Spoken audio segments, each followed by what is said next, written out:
2026 మహిళల అంతర్జాతీయ హాకీ సమైక్య హాకీ ప్రపంచ కప్ క్వాలిఫైయర్స్కు ఏ రాష్ట్రం ఆతిథ్యం ఇస్తున్నది? తెలంగాణ.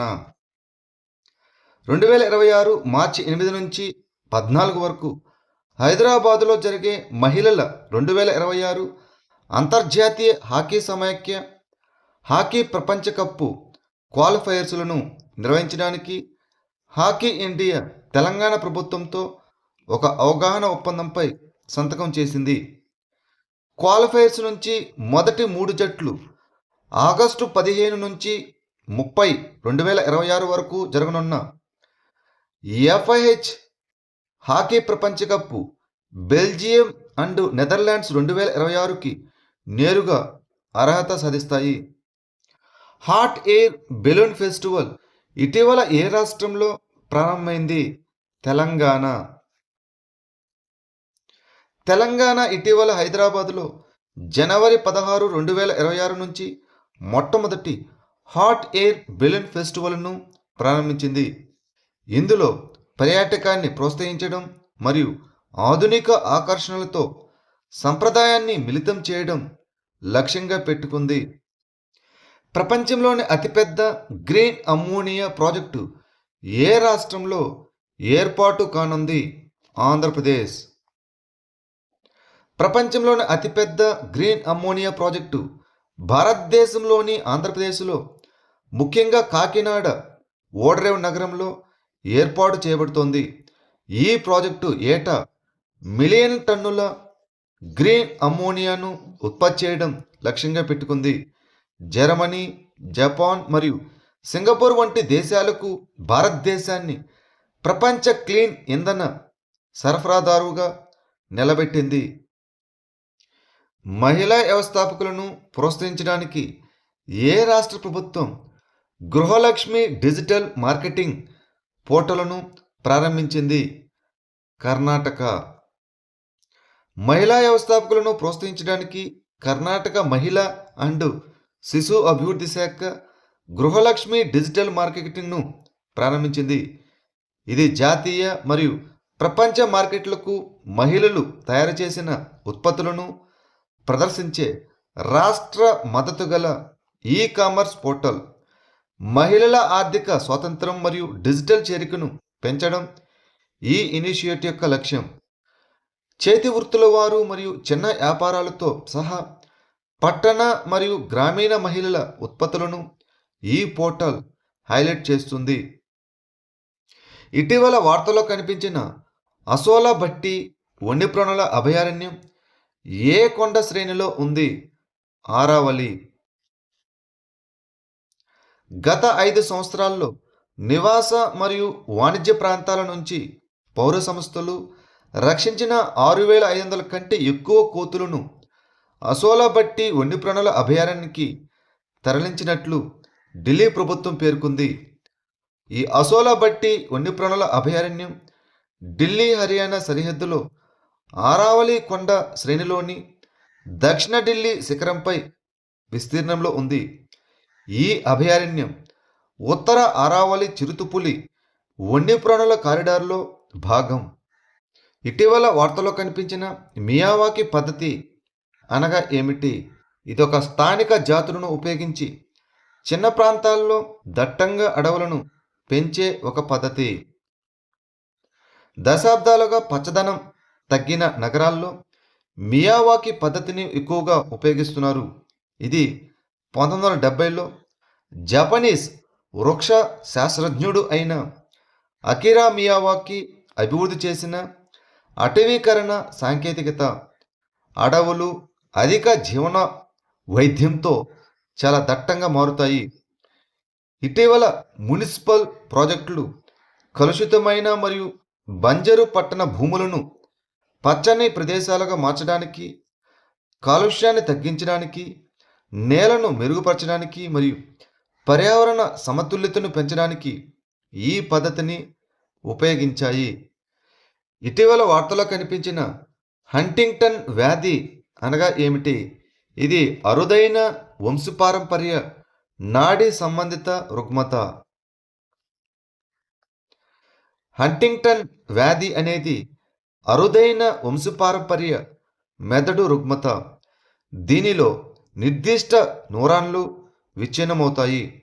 ఇది భావోద్వేగ సమస్యలు, ఆలోచన సామర్థ్యం కోల్పోవడం మరియు అనియంత్రిత కదలికలకు దారితీస్తుంది.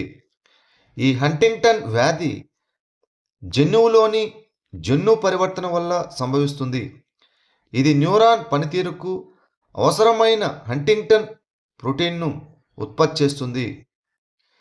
భాషిని సముదాయను ఏ మంత్రిత్వ శాఖ నిర్వహిస్తుంది? ఎలక్ట్రానిక్స్ అండ్ సమాచార సాంకేతిక మంత్రిత్వ శాఖ. ఎలక్ట్రానిక్స్ అండ్ సమాచార సాంకేతిక మంత్రిత్వ శాఖ ద్వారా భాషిని సముదాయ నిర్వహించబడుతుంది.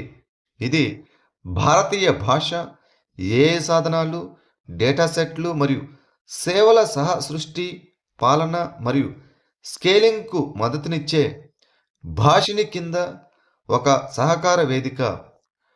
భాషిని ప్లాట్ఫారం మరియు అప్లికేషన్ ప్రోగ్రామింగ్ ఇంటర్ఫేసులు భారతీయ భాషల్లో రియల్ టైం అనువాదం, స్పీచ్ టు టెక్స్ట్ మరియు టెక్స్ట్ టు స్పీచ్ను ప్రారంభిస్తాయి. ఆత్మనిర్భర్ హనోల్ మహోత్సవ్ 2026 ఎక్కడ నిర్వహించబడింది? గుజరాత్. గుజరాత్లోని భావనగర్ జిల్లాలోని పాలితానా తాలూకాలోని హనోల్ గ్రామంలో జనవరి 13న ఆత్మనిర్భర్ హనోల్ మహోత్సవ్ 2026 ప్రారంభించబడింది. ఈ గ్రామానికి చెందిన కేంద్ర మంత్రి డాక్టర్ మన్సుఖ్ మాండవీయ కృషితో దీనిని అభివృద్ధి చేశారు. ఈ కార్యక్రమం మహాత్మా గాంధీ గ్రామ స్వరాజ్ దార్శనికత మరియు ప్రధానమంత్రి నరేంద్ర మోదీ ఆదర్శ గ్రామ ఇనిషియేటివ్కు ఉదాహరణగా హనోల్ మోడల్ను ప్రోత్సహిస్తుంది. ఇటీవల వార్తలో కనిపించిన పఫర్ ఫిష్ యొక్క ఐయుసిఎన్ స్థితి ఏమిటి? దుర్బలంగా జాబితా చేయబడింది. భారతదేశంలో మొదటిసారిగా మంచినీటి పఫర్ ఫిష్ విషప్రయోగం కేసును శాస్త్రవేత్తలు నిర్ధారించారు. వీటిని టోడ్ ఫిష్, పట్కా ఫిష్, బెలూన్ ఫిష్ మరియు ఫుగు అని కూడా పిలుస్తారు. అవి సర్వభక్షకులు మరియు బెంతిక్ అనగా అవి నది అడుగున నివసిస్తాయి మరియు తింటాయి. భారతదేశంలో అవి ప్రధానంగా పశ్చిమ కనుమలు మరియు గంగా, బ్రహ్మపుత్ర, అదేవిధంగా మహానది వంటి నది పరివాహక ప్రాంతాల్లో కనిపిస్తాయి.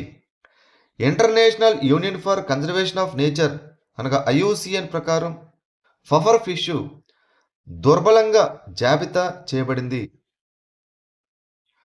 ఆకాశ ఎయిర్ ఇటీవల ఏ అంతర్జాతీయ సంస్థలో చేరిన 5వ భారతీయ విమానయాన సంస్థగా అవతరించింది?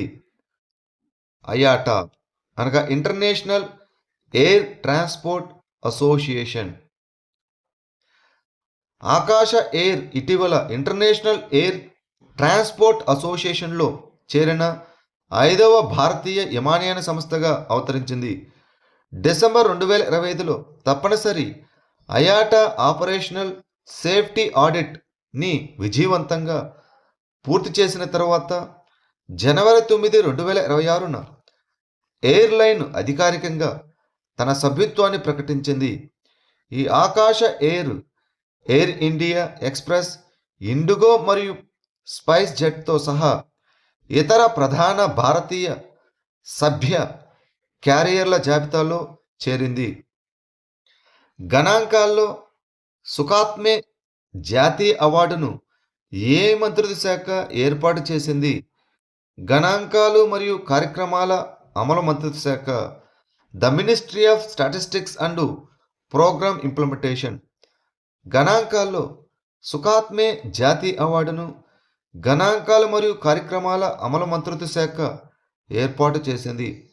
ఇది గణాంకాలు మరియు అధికారిక గణాంక వ్యవస్థల మెరుగుదలకు చేసిన అత్యుత్తమ జీవితకాల సహకారాన్ని గుర్తిస్తుంది.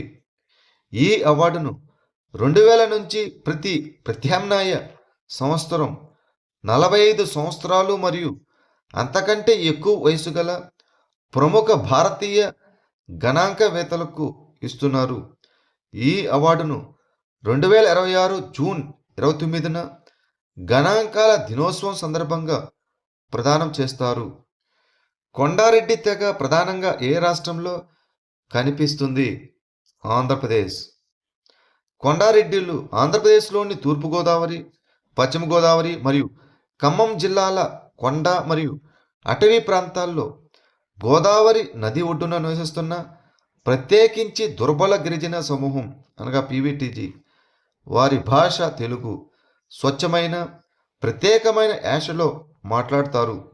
వారు స్థానిక దేవత ఆరాధనతో జానపద హిందూ మతాన్ని అనుసరిస్తారు.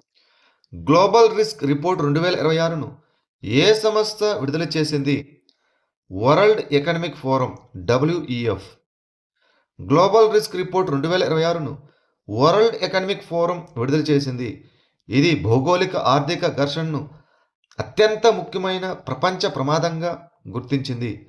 భారతదేశం సైబర్ అభద్రత, అసమానత మరియు బలహీనమైన ప్రజాసేవలు వంటి ప్రధాన ప్రమాదాలను ఎదుర్కొంటుంది. భౌగోళిక ఆర్థిక ఘర్షణ అనగా వ్యూహాత్మక ప్రయోజనం కోసం వాణిజ్యం, సాంకేతికత, ఆంక్షలు మరియు పెట్టుబడి నియంత్రణను ఉపయోగించడం. ఇటీవల వార్తలో కనిపించిన గరియల్ యొక్క IUCN స్థితి ఏమిటి? ఇది తీవ్రంగా అంతరించిపోతున్నది. గరియల్ అనేది క్రోకోడైలిడే కుటుంబానికి చెందిన మంచినీటి మొసలి. దీని శాస్త్రీయ నామం గవియాలిస్ గాంజెటికస్ మరియు ఇది ప్రధానంగా చేపలను తింటుంది. గతంలో దీని పరిధి బంగ్లాదేశ్, భూటాన్, భారతదేశం, మయన్మార్, నేపాల్ మరియు పాకిస్తాన్ అంతటా విస్తరించి ఉండేది. అయితే నేడు చంబల్, గిర్వా మరియు రప్తి నార్యాన్ని నదుల్లో ప్రధాన జనాభా మనుగడ సాగిస్తున్నది. భారతదేశంలో గరియల్ నిల్వలు ఉత్తరప్రదేశ్, మధ్యప్రదేశ్ మరియు రాజస్థాన్లో ఉన్నాయి.